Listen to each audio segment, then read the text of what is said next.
大家好，我是超子。今天给大家分享一道在我们酒店桌桌必点的小凉菜——凉拌豆芽。做法简单，清脆爽口，开胃又解腻。首先准备少许豆芽，一块正经的老豆腐，少许泡软的粉丝。先把豆芽用清水清洗干净，洗好以后控水备用。老豆腐切成厚一点的薄片，厚度约为半厘米左右。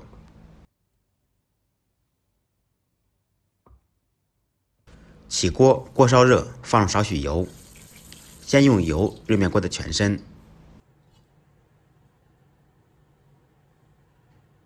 往锅底撒入少许盐。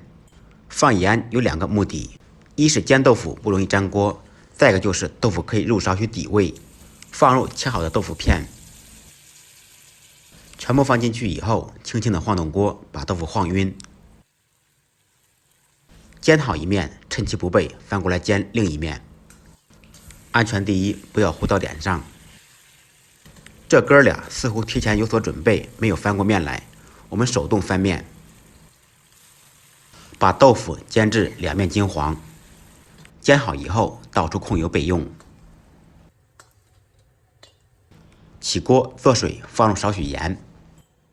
水开以后，放入洗净控水的豆芽。放入最爱的粉丝，在锅中煮30秒左右，不要煮的时间太久，否则豆芽会失去爽脆的口感。煮好以后，用罩里将其捞出，冲一遍凉水，用手彻底攥干水分。煎好的豆腐切成小长条，切好以后一同放入碗中。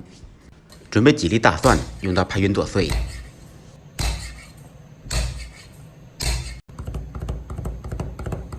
2-3个小米辣，切成小圈。再来少许干辣椒。锅中做少许料油，烧热以后，把油浇在小料上面，呲一下，香味就出来了。稍微晾凉以后，放入少许盐、味精、白糖、海鲜酱油、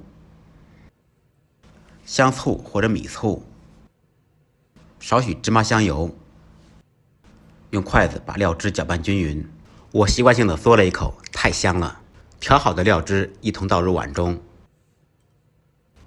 用我干净的小手捣鼓均匀。一道特色爽口小凉菜——凉拌豆芽就做好了，5块钱做一大盘，经济实惠，好吃不贵。感谢朋友们的支持点赞，再忙再累记得按时吃饭。下期视频见，拜拜。